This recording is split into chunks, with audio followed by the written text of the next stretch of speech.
갇힌 중에서 낳은 아들 오네시모를 위하여 내게 간구하노라. 그가 전에는 내게 무익하였으나 이제는 나와 내게 유익함으로 내게 그를 돌려보내노니 그는 내 신복이라. 그를 내게 머물러 있게 하여 내 복음을 위하여 갇힌 중에서 내 대신 나를 섬기게 하고자 하나 다만 내 승낙이 없이는 내가 아무것도 하기를 원하지 아니하노니 이는 너의 선한 일이 억지같이 되지 아니하고 자의로 되게 하려 함이라. 아마 그가 잠시 떠나게 된 것은 너로 하여금 그를 영원히 두게 함이리니 이후로는 종과 같이 대하지 아니하고 종 이상으로 곧 사랑받는 형제로 둘 자라. 내게 특별히 그러하거든 하물며 육신과 주 안에서 상관된 내게랴. 그러므로 내가 나를 동역자로 알진대 그를 영접하기를 내게 하듯하고 그가 만일 내게 불의를 행하였거나 내게 빚진 것이 있으면 그것을 내 앞으로 계산하라. 아멘. 우리 함께 옆에서 예배하시는 우리 옆에 있는 분들과 함께 인사하는 시간을 갖도록 하겠습니다. 사랑합니다. 한 번 더 인사하겠습니다. 축복합니다.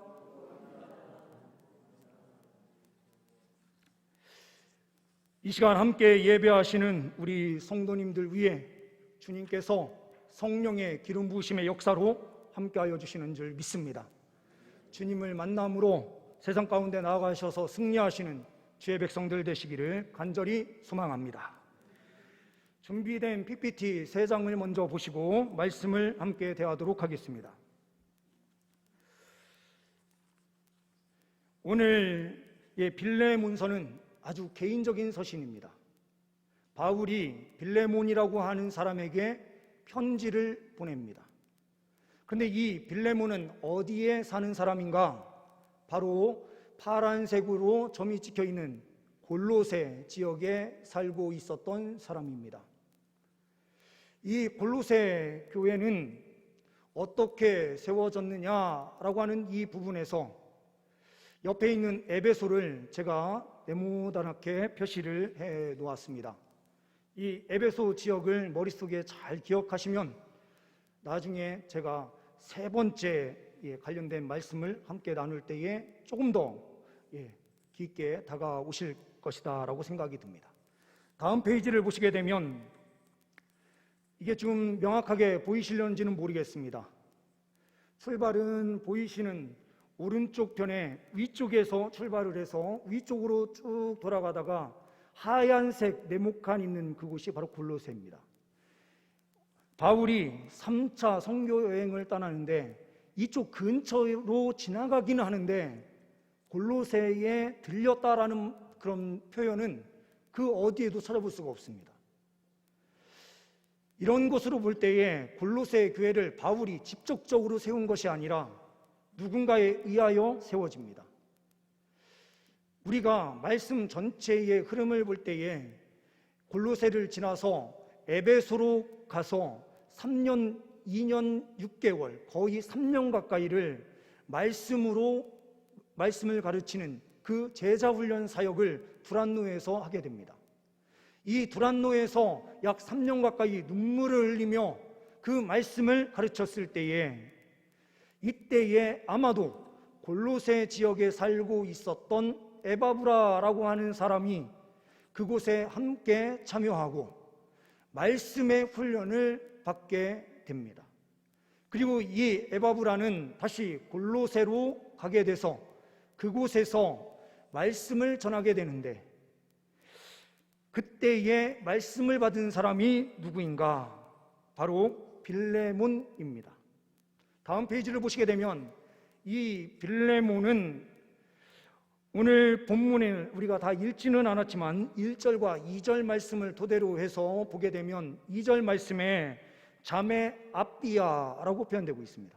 이 자매 아비아는 솔로몬의 부인입니다.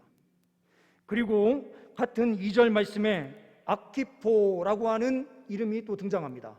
함께 병사된 아키포인데 이 아키포는 바로 이 두 사람의 아들로 해석되고 있습니다.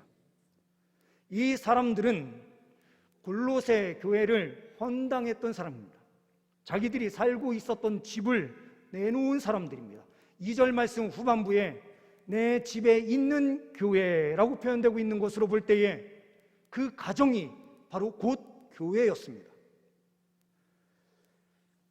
골로새 교회를 위하여 자기의 것을 내놓은 그 주변에서도 부요한 부자 중에 부자였던 사람, 그리고 많은 종들이 있었던, 종들을 거느리고 있는 저택 중에 저택, 그곳이 바로 예배당이었던 것입니다.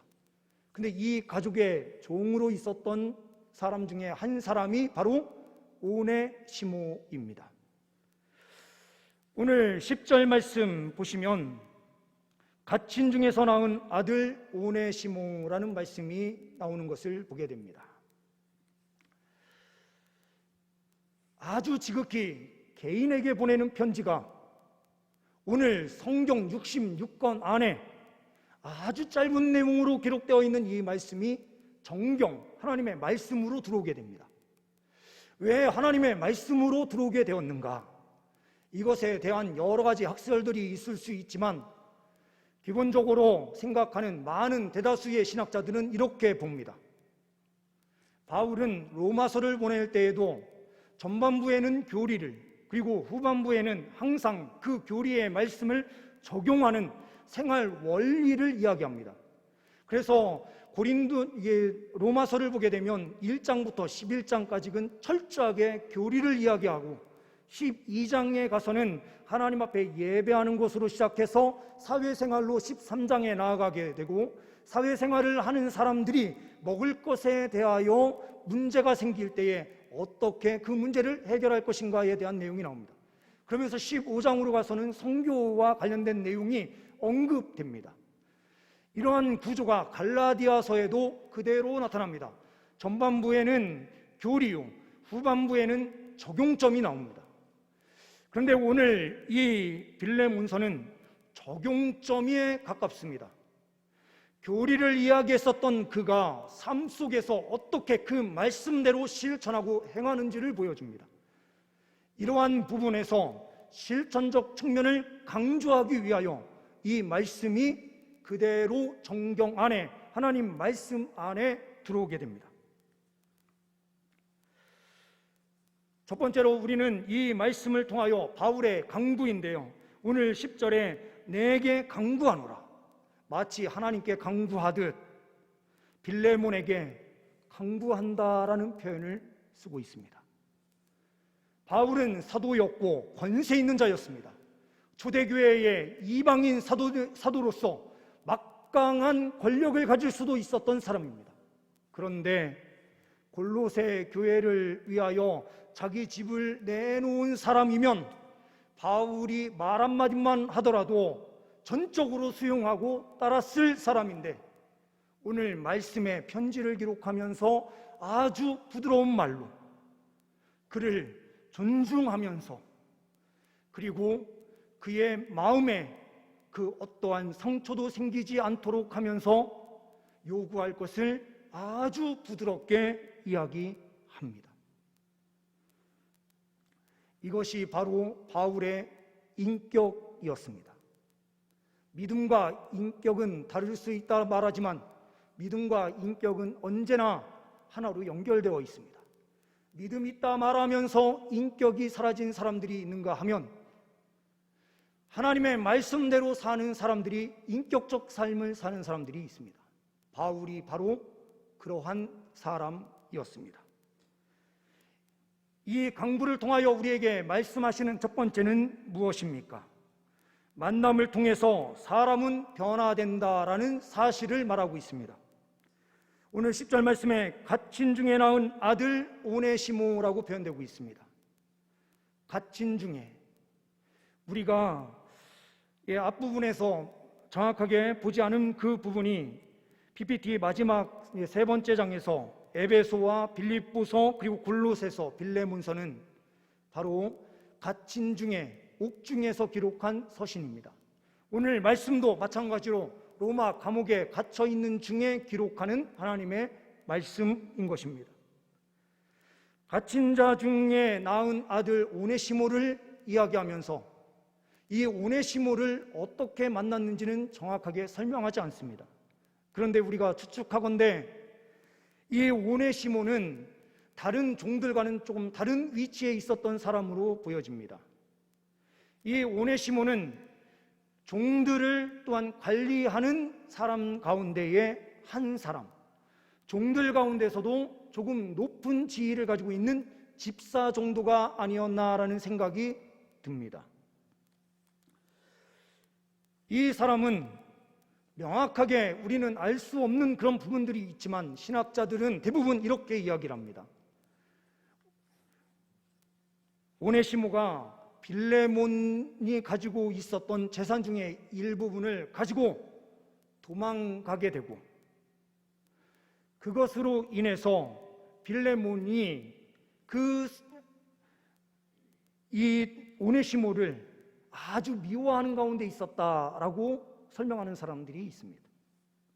그런데 저는 이 부분에서 2가지 해석이 가능한데, 첫 번째 하나는 이 오네시모는 종들을 관리하는 조금 높은 지위에 있다 보니 조금 자유로운 권한들이 있었습니다. 그리하여 주인의 것을 조금 잘 해보려고 좀 잘하는 과정에 아주 심각한 문제가 생긴 것입니다. 한마디로 설명하면 주식에 잘못 투자해서 많은 손해가 된 것처럼 그 당시에 어떠한 문제가 생긴 것으로 보여집니다. 그리하여 이 사람은, 오네시모는 어디로 도망가느냐? 로마로 도망갔던 것입니다. 근데 이 로마에는 바울이 감옥에 갇혀 있다라는 표현을 쓰지만 이것은 형이 확정된 사람이 아니었기에, 그리고 로마 시민권자였기에 로마는 이 사람을 즉시로 어떤 형무소 같이 감금되는 장소로 보낸 것이 아니라 잠깐 집에서 머물면서 집 밖으로는 나가지 못하게 하는 구금의 과정을 거쳤던 것으로 봅니다. 약 2년 동안 로마의 셋집에 살면서 그곳에서 하나님의 나라를 증거했다라는 말씀이 사도행전 마지막 장 28장에 나오고 있기 때문에 그렇습니다. 바울이 하나님의 말씀을 증거하는 그 자리에 오네시모가 우연치 않게 간 것처럼 보여요. 그런데 오늘 말씀에는 이 만남을 통하여 오네시모가 변화됐다라고 말씀하시는 것입니다. 종으로서 이전에는 쓸모없던 자가 이제는 내게도 유익하게 되었고 너 빌레몬에게도 유익하게 되었다라고 말씀하고 있는 것을 우리는 보게 됩니다. 오네시모, 그 이름은 쓸모 있는 자라는 뜻입니다. 이거는 종의 이름이었다라는 것을 생각하면 얼마나 처절한 이름인지 몰라요. 쓸모 있는 사람, 그거는 정말 동물 취급하는 표현이랑 똑같습니다.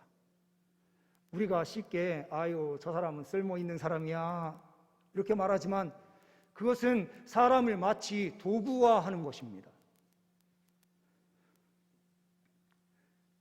이것은 종으로서 주인이 볼 때에는 아주 쓸모 있는 것이었다라고 표현되는 것과 똑같은 것이죠. 근데 이 사람이 도망가고 로마 시대에 약 8천만 명에 이르는 노예들이 있는 상황에서 로마의 법은 이렇게 되어 있습니다. 만약 주인의 허락 없이 도망하는 자는 그 다음에 잡히게 되면 처형해도 된다라고 하는 법이 있었을 뿐만 아니라 로마는 노예를 인격적 사람으로 대우하지 못하도록 되어 있는 것이 법이었습니다. 짐승과 같이 여겨야 된다라는 것이었습니다. 그리하여 같은 로마 제국 안에 있었던 고린도 교회의 기록을 보게 되면 고린도 지역에 이런 말 표현이 있었습니다. 짐승도 두 가지의 짐승이 있는데 하나는 말하는 짐승과 하나는 말 못하는 짐승이 있다라고 말했습니다. 정말로 짐승과 사람인 종이었던 그 사람들을 짐승으로 표현하고 있는 것이죠. 그런데 오늘 말씀에 내게 그를 돌려보내노니 그는 내 신복이다. 바울은 이 사람을 인격적 존재로 대우하고 있는 것을 보게 됩니다. 교회는 바로 이러한 곳입니다. 사회적 가치관에 따라서 사는 것이 아니라 사회적 가치관은 그 사람들을 노예로 보고 도구화하고 나에게 쓸모 있느냐 없느냐로 판단하지만 하나님의 관점은 그렇게 보는 것이 아니라 한 사람 한 사람을 구원받은 하나님의 백성들이라면 똑같이 나의 동역자로 본다라고 하는 개념. 정말 인격적 존재로 대우한다라는 사실입니다. 우리 공동체가 하나님의 공동체가 되기 위해서는 이러한 변화의 은혜의 역사가 우리 안에 계속 일어나야만 합니다. 가치관이 변해서 사람을 인격적으로 대우하고 사람을 서로 존중하며 달려갈 수 있는 공동체, 주님께서는 그런 공동체를 원하시는 줄 믿습니다.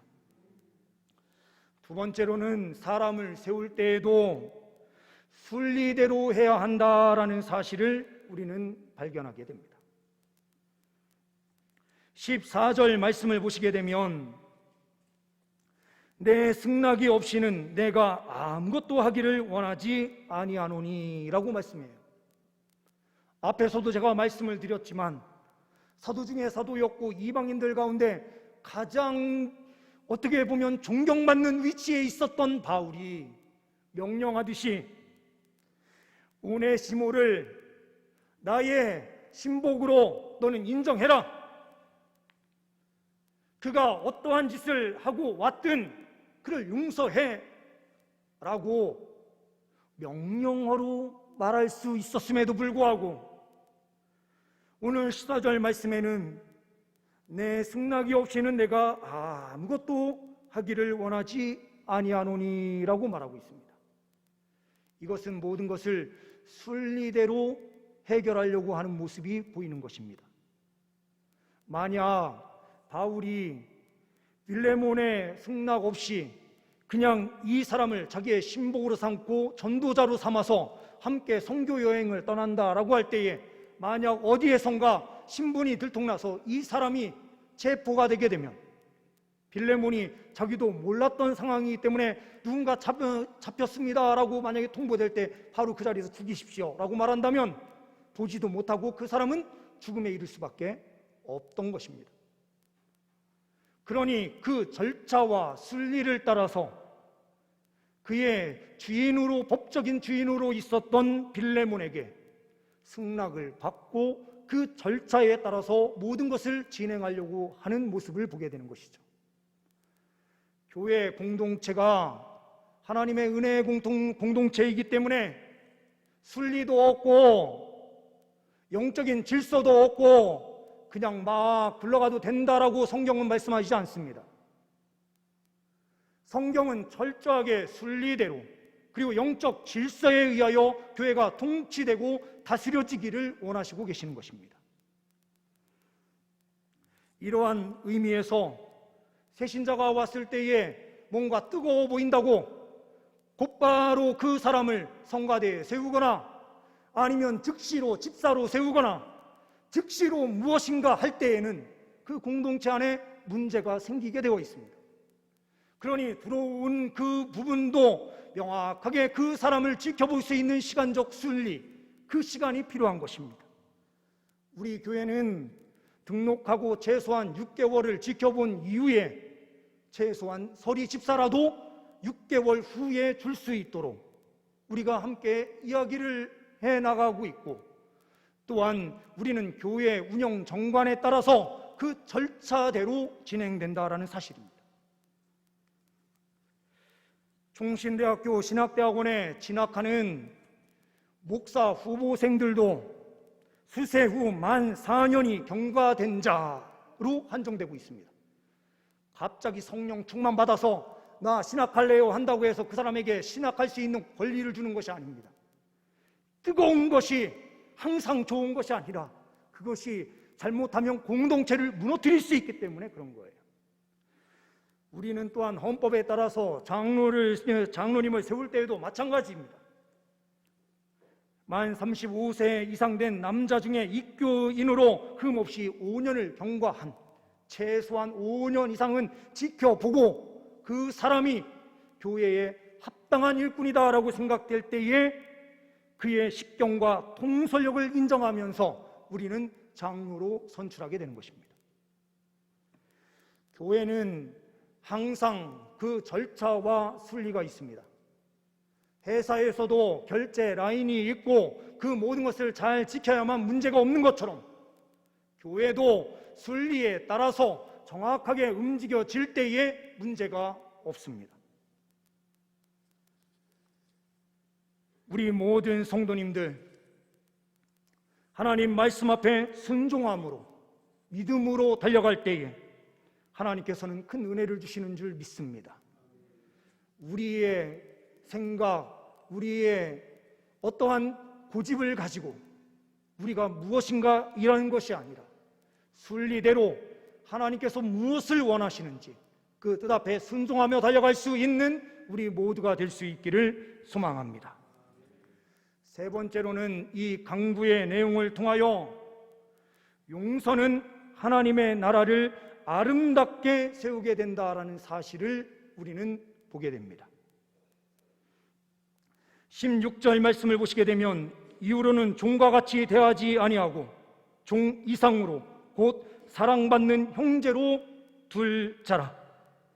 18절 말씀을 보시게 되면 그가 만일 내게 불의를 하였거나 내게 빚진 것이 있으면 그것을 내 앞으로 계산하라.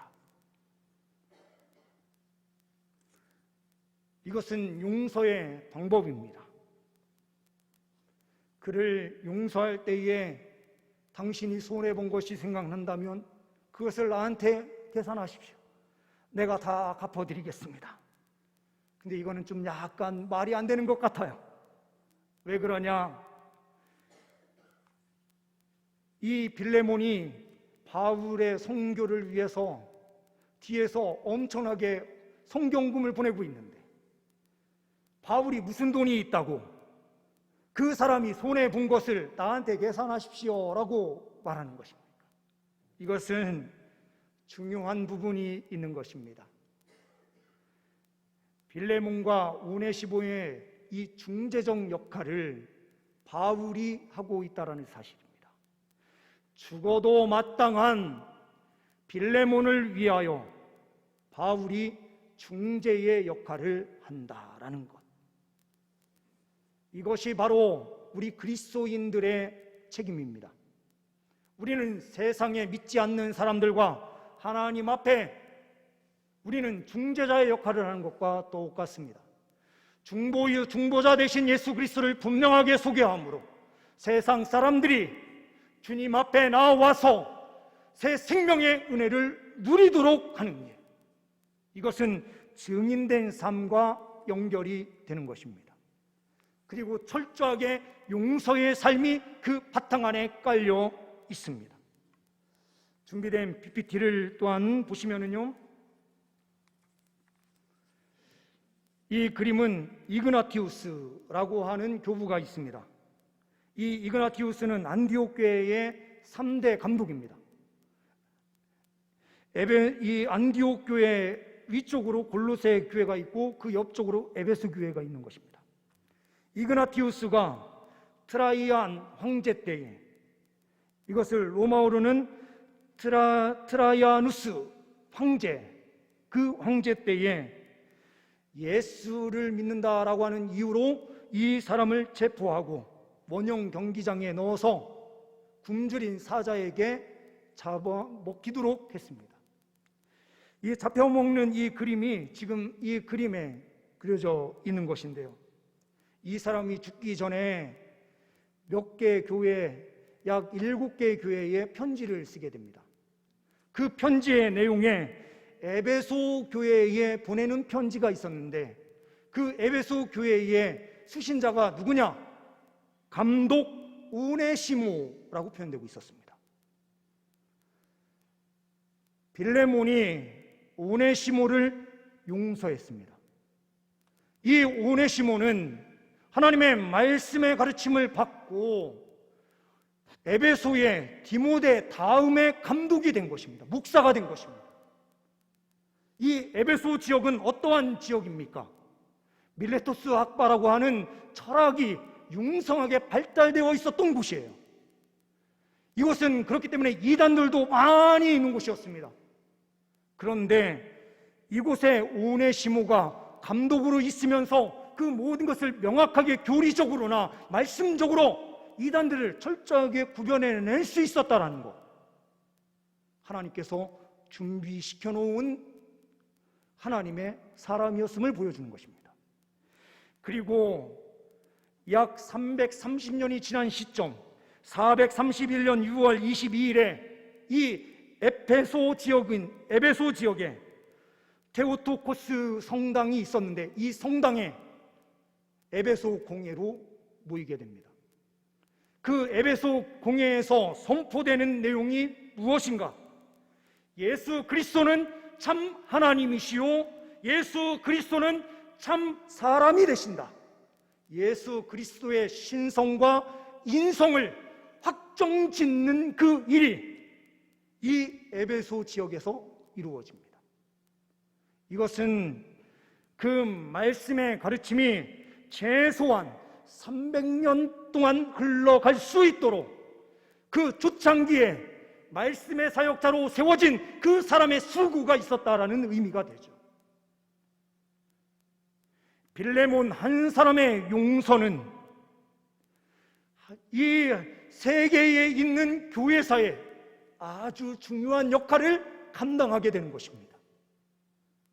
한 사람, 우리는 하찮은 사람이라고 생각했었던 그 사람을 하나님께서는 세우시고 하나님의 일을 진행해 가시는 것을 보게 됩니다.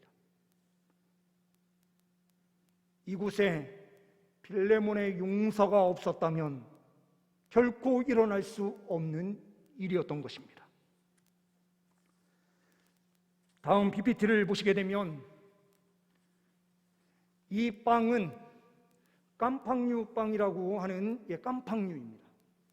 이거는 우리가 무엇 때문에 알고 있느냐? 바로 프랑스의 소설가 빅토르 위고의 대표작인 레미제라블이라는 책이 있습니다. 그 책 안에 장발장이 나오는데요, 이 장발장 이야기를 우리는 다 알고 있기 때문에 그렇습니다. 이 사람이 자기의 조카들을 위해서 빵을 훔치게 되는데, 이 빵을 훔쳤다라고 하는 이유로 5년의 징역형을 받게 됩니다. 그런데 우리가 생각했을 때에 재미난 사람들의 댓글이 있었는데요, 5년 받을만 하네, 누군가가 댓글을 이렇게 달았더라고요. 그 이유를 보니까 빵이 우리가 생각하는 조그마한 빵이 아니에요. 1.8kg에서 5.4kg까지 나가는 어마어마하게 큰 빵인데요, 그 당시에 하덕을 사용하고 불을 지피어서 장작을 떼서 무엇인가 만들려고 하면 어려움이 많았습니다. 지주들이 산에 올라가서 나무를 못하도록 막고, 그리고 그것을 나라에서 철저하게 관리하는 그런 관리 체계가 되어 있었기 때문에 일반적인 사람들이 빵을 한번 구우려고 해도 쉽게 구울 수가 없었던 거예요. 그래서 한번 구울 때에 크게 붓게 되는 겁니다. 만약 이거를 제대로 구할 수 없으면 최소한 일주일 이상은 굶어야 되는 상황이 펼쳐지는 것이죠. 그러니 이 빵을 훔쳤다라고 하는 것은 그 사람들의 일주일 식량을 최소한 훔친 것입니다. 그런데 5년이라는 징역형은 너무나 과한 것이죠. 그런데 이 장발장은 탈옥을 시도합니다. 그 조카들 때문에 그렇죠. 4번의 탈옥을 시도하다가 결국에는 19년을 감옥 생활을 하고 나오게 되는데 그 어떠한 사람도 돌아보지 않는 것입니다. 그때에 우리가 잘 알고 있는 미리엘 주교에게 찾아가게 되고 미리엘 주교는 그를 사랑으로 품어주죠. 그런데 그것을 배신하고 어떻게 합니까? 그곳에 있었던 값비싼 음으로 된 접시, 값비싼 그 물건들을 훔쳐서 달아나게 됩니다.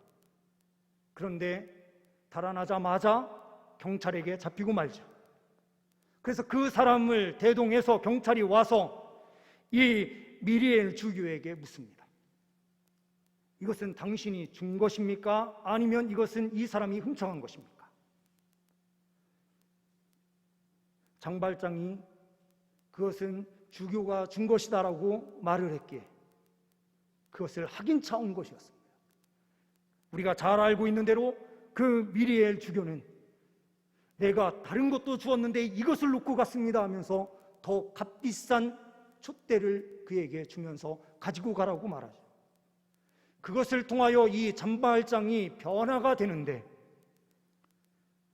그것을 통하여 그는 공장의 주인이 되고 사장이 되면서 이익금의 대부분을 가난하고 힘든 사람들에게 다 나눠주는 선한 사람이 되었다라고 하는 것이 줄거리입니다. 이것과 똑같은 사건이 바로 오늘 빌레몬서에 기록되고 있는 것입니다. 죽여도 마땅한 사람을 복음으로 바울이 변화시켜냈고 변화된 그 한 인격체를 빌레몬은 그대로 수용하면서 용서합니다. 이것이 하나님의 사랑과 똑같이 닮아 있었던 것입니다. 하나님께서 죽을 수밖에 없는 죽었던 우리를 주님께서 예수 그리스도의 보혈로 깨끗이 씻어주시고 우리를 거룩한 인격체로 새 사람으로 세워주셔서 하나님의 영광스러운 복음을 위하여 사용되는 사명자로 우리를 세상 가운데 세워주셨습니다. 죽었던 우리는 존재 가치도 없었던 우리를 주님께서 깨끗하게 씻어주셔서 하나님 백성 삼아주셨고 우리를 그 자리에 세워주셔서 하나님의 영광을 위하여 달려가게 하십니다. 이 빌레몬서가 바로 그 사실을 적용점을 너무나도 명확하게 보여주는 것입니다. 빌레몬이 복음을 수용했을 때에 어떻게 반응하며 그 오네시모를 어떻게 대우해야 하는지 우리가 용서를 하나님 앞에 받았다면 우리는 또한 다른 그 오네시모를 용서해야 된다는 이 법칙을 우리에게 명확하게 가르쳐 주시는 것입니다. 그러므로 이 짧은 개인적 서신이 하나님의 정경의 말씀으로 하나님 말씀 안에 들어온 것입니다. 이렇게 확실하게 하나님의 말씀이 적용되는 서신이 또한 어디에 있을까요? 하나님께서 우리에게 요구하십니다. 용서는 하나님의 나라를 아름답게 세운다. 이 오네시모를 용서한 그 결과 에베소 교회는 300년 이상을 아주 아름답게 세워졌을 뿐만 아니라 전 세계의 가장 명확한 교리, 참 하나님이시며 참 사람이 되시는 예수 그리스도, 이것을 확증하는 은혜의 역사가 펼쳐진 것입니다. 우리의 작은 순종이 이후에 어떠한 역사적 사건이 될지 아무도 모릅니다. 하나님 앞에 전적으로 순종하며 용서의 삶으로 나아갈 때에 하나님께서는 우리를 통하여 더 큰 은혜의 역사를 펼쳐주시는 줄 믿습니다. 기도하십니다. 하나님 아버지 감사합니다. 만남을 통하여 사람이 변화되는 줄 믿습니다. 변화는 오직 주님의 복음으로 변화되는 것인 줄 믿습니다. 갇힌 중에서도 예수 그리스도의 복음을 증거하는 바울처럼 우리 또한 늘 항상 복음을 증거하는 길로 나아가게 하여 주옵소서. 또한 하나님께서 사람을 세우실 때에도 순리대로 세운다는 사실을 기억하고 하나님 뜻 앞에 순종하며 달려갈 수 있는 우리 모두가 되게 하여 주옵시고 또한 용서를 통하여 하나님의 나라가 굳건히 세워짐을 믿음의 눈으로 바라보며 주변에 있는 우리의 형제 자매, 또한 세상에 있는 수많은 영혼들을 용서하며 달려갈 수 있는 우리 모두가 되게 하여 주옵소서. 우리 주 예수 그리스도의 이름으로 기도하옵나이다. 아멘.